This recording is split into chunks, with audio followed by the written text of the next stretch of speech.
నమస్తే అండి. నేను మీ Kalyani. Welcome to our channel Kalyani kitchen Kadapa. ఈరోజు ఈ వీడియోలో మునగాకు అలాగే కోడిగుడ్లు వేసి పచ్చిమిరపకాయతో పొరటైతే తయారు చేసి చూపించేస్తున్నాను. ఈ మునగాకు కోడిగుడ్లు పొరటు పప్పుకి అలాగే రోటి పచ్చళ్ళకి సైడ్ నంచుకోవడానికి చాలా బాగుంటుంది. చాలా సింపుల్ గా తయారు చేసుకోవచ్చు. ఎక్కువ ఇంగ్రీడియంట్స్ కూడా ఏం అవసరం లేదు. అన్ని ఇంట్లో ఉన్న వాటితోనే క్విక్ గా తయారు చేసుకోవచ్చు. టేస్ట్ కూడా చాలా బాగుంటుంది. ఎప్పుడు ఈ విధంగా ట్రై చేయకంటే ఒకసారి ట్రై చేయండి. నా ఛానల్‌ని ఫస్ట్ టైమ్ చూస్తున్నట్లయితే సబ్స్క్రైబ్ చేసుకోండి. ఆల్రెడీ చేసిన వాళ్ళైతే చిన్న లైక్ చేసి హైప్ ఇవ్వండి. ఇంకా ఆలస్యం లేకుండా వీడియోలోకైతే వెళ్ళిపోదాం. మునగాకు, కోడిగుడ్లు పొరటికి కావాల్సిన ఇంగ్రీడియెంట్స్ ఒక 2 ఉల్లిపాయలు, మునగాకు, 3 కోడిగుడ్లు, కారానికి సరిపడా పచ్చిమిరపకాయలు. ఈ టైంలోనే మీరు ఎంత కారం అయితే తినగలరో ఈ టైంలోనే పచ్చిమిరపకాయలని తీసుకోవాల్సి ఉంటుంది.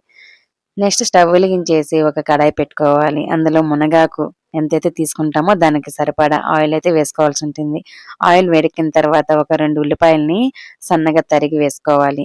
అందులో చూపించిన పచ్చిమిరపకాయలను కూడా కట్ చేసి వేసుకోవాలి. అలాగే కొద్దిగా కరివేపాకు కూడా వేసేసి ఒకసారి బాగా కలుపుతూ వేసిన ఉల్లిపాయలు పచ్చివాసన పోయి మంచి సువాసన వచ్చేలాగా ఫ్రై చేసుకుంటే చాలు. అలా సువాసన వస్తున్న టైంలో చూపించిన మునగాకుని శుభ్రంగా కడిగి వేసుకోవాలి. నీళ్ళనేది రాకుండా కడిగి నీళ్లు వడిగిపోయిన తర్వాత వేసుకోండి. ఇక్కడ మునగాకు పువ్వు అయితే ఉంటుంది కదా, మునగాకు పువ్వులు కూడా వేసుకోవచ్చండి. తీయగా ఉంటాయి. మీకు వద్దు అనుకుంటే స్కిప్ చేసి ఆకులు మాత్రమే వేసుకొని తయారు చేసుకోవచ్చు. మునగాకు వేసిన తర్వాత అందులోకి టేస్ట్‌కి సరిపడా సాల్ట్ అయితే వేస్తున్నాను. మునగాకు తాలింపులో ఉప్పు అనేది ఎక్కువ పట్టదు. కాబట్టి కొంచెం తక్కువగానే వేసుకోండి. సరిపోకుంటే మళ్ళీనే వేసుకోవచ్చు. ఇక్కడ సాల్ట్ వేసిన తర్వాత గరిటెతో ఒకసారి బాగా కలుపుతున్నాను. ఇలా కలిపేసి లో ఫ్లేమ్ లో మూత పెట్టేసి ఉడికించుకోవాలి. నీళ్ళు అనేది వేయకూడదండి. ఇక్కడ నేను లేత ఆకు తీసుకున్నాను కాబట్టి నీళ్లు వేయలేదు, కడిగి వేసేసి తయారు చేస్తున్నాను. మీరు తీసుకున్న మునగాకు లేతదైతే నీళ్లు వేసుకోవాల్సిన అవసరం లేదు. ముదరదైతే మాత్రం ఖచ్చితంగా కొన్ని నీళ్లు వేసుకొని ఉడికించుకోవాల్సి ఉంటుంది. ఇక్కడ నేను మూత పెట్టేసి మధ్య మధ్యలో కలుపుతూ ఉడికించుకున్నాను. ఫ్లేమ్ అనేది ఎక్కువ పెట్టకూడదండి. తక్కువ మంటతోనే తయారు చేసుకోవాల్సి ఉంటుంది. ఈ విధంగా మధ్య మధ్యలో మూత తీసి కలుపుతూ ఉడికించుకోవాలి. లేదంటే అడుగంటేస్తుంది. నేను మళ్ళీ మూత పెట్టి అయితే ఉడికించాను. చూడండి, మునగాకైతే పర్ఫెక్ట్ గా అయితే ఉడికిపోయింది. ఈ విధంగా ఉండాలి. పొడి పొడిలాడుతూ ఉంది. అలాగే మనకి మునగాకు కూడా ఉడికిపోయింది. ఇప్పుడు ఇందులోకి ముందుగా చూపించిన ఎగ్స్ అయితే వేసుకోవాల్సి ఉంటుంది. మీరు తీసుకున్న మునగాకు క్వాంటిటీని బట్టి ఎగ్స్ వేసుకోవచ్చు. మీ ఇష్టం అండి. ఎగ్ క్వాంటిటీ ఎక్కువ ఉండాలనుకుంటే ఎక్కువ ఎగ్స్ అయినా వేసుకోవచ్చు. లేదా సరిపడా మీరు తీసుకున్న మునగాకి కావలసినన్ని ఎగ్స్ వేసుకొని ఈ విధంగా పగలగొట్టి అందులో వేసేసి గరిటెతో కలిపేయండి. బాగా కలిపిన తర్వాత ఫ్లేమ్ తగ్గించేసి మధ్య మధ్యలో కలుపుతూ ఫ్రై చేస్తూ ఉండండి. ఈలోపు ఒక చిన్న పప్పల పొడిని అయితే తయారు చేసుకుందాం.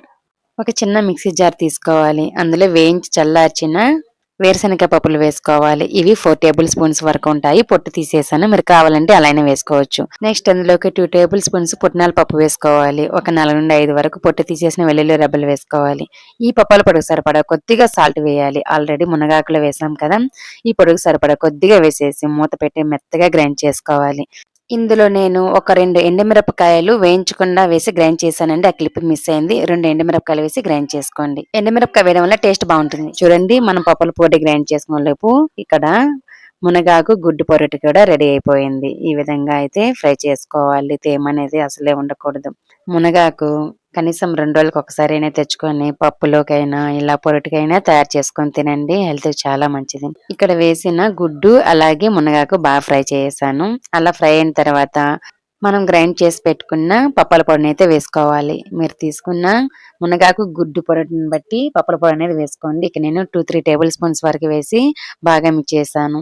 మనం ఈ మునగాకు గుడ్డు పొరటు తయారు చేసే విధానం స్టార్టింగ్ నుంచి ఎండింగ్ వరకు ఫ్లేమ్ అనేది లో ఫ్లేమ్ లోనే తయారు చేసుకోవాల్సి ఉంటుంది. అప్పుడే మునగాకు పర్ఫెక్ట్ గా ఉడికి టేస్ట్ బాగుంటుంది. అంతే అండి. పప్పుల పొడి వేసిన తర్వాత మంట మీద వేయించాల్సిన అవసరం లేదు. పప్పుల పొడి వేసి బాగా మిక్స్ చేశారంటే సరిపోతుంది. నెక్స్ట్ స్టవ్ ఆఫ్ చేసి ఒక ప్లేట్ లోకి తీసుకున్నారంటే మునగాకు గుడ్డు పొరటి అయితే రెడీ అయిపోతుంది. రోటి పచ్చళ్ళలోకి ఈ పొరటి నంచుకొని తిన్నారనుకోండి, చాలా బాగుంటుంది. ఎప్పుడు ట్రై చేయకండి, ఒకసారి ట్రై చేయండి. వీడియో పూర్తిగా చూసిన వాళ్ళందరికీ చాలా థ్యాంక్ యూ అండి. బాయ్.